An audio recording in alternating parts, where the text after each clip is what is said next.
آگے آپ فرماتے ہیں غرض بغداد و ہے یا عذر انت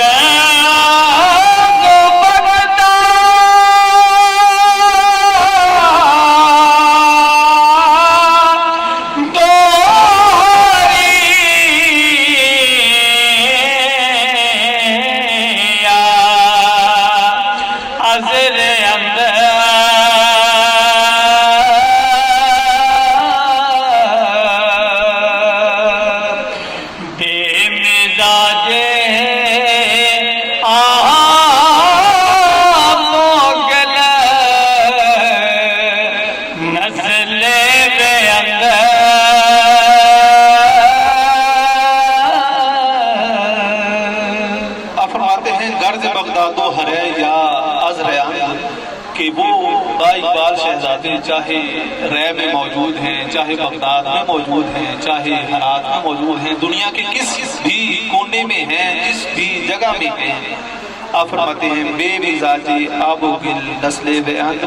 وہ آپ کی نسل سے ہیں، آپ کے جانشین ہیں، آپ کے پیروکار ہیں اور آپ کے وہ نمائندہ ہیں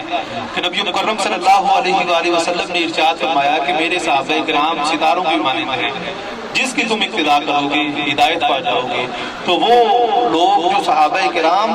اور ان کے جانشین جہاں جہاں دنیا میں موجود ہیں، جو بندہ جہاں جہاں بیٹھ کے ان کی اقتداء کرے گا وہ ہدایت پا جائے گا، اور وہ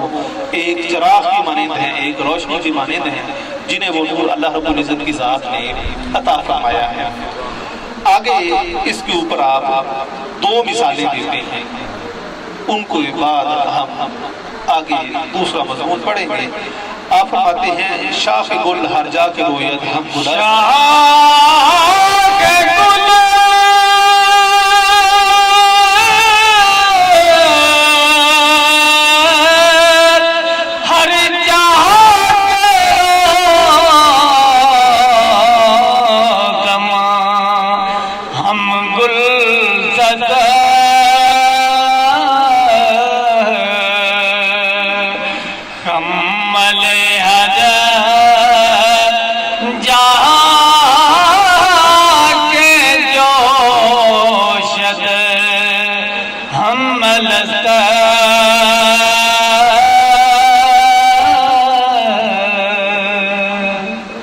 شاخ گل ہر جا کے روید ہم گلست،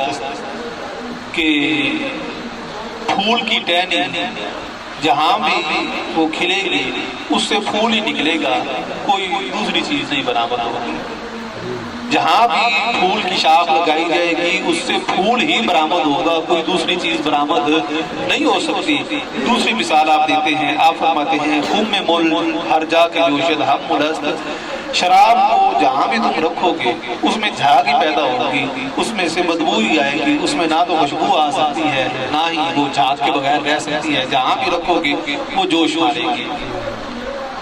آگے آپ فرماتے ہیں غرض مغرب بر زند خورشید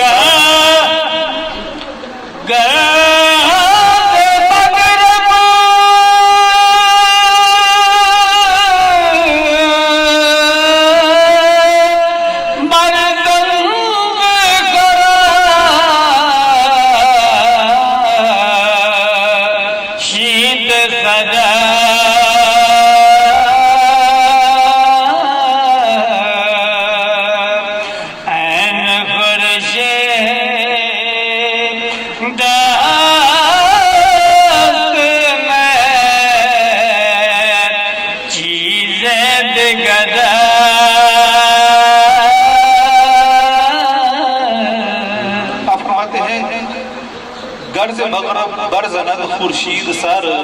اگر سورج مغرب سے طلوع ہو جائے این خورشید است نئے چیزیں دیگر، وہ سورج ہی رہے گا، اسے ہم چاند کا نام نہیں دیں گے نہ ہی کسی اور نام سے پکاریں گے، وہ سورج ہی کہلائے گا۔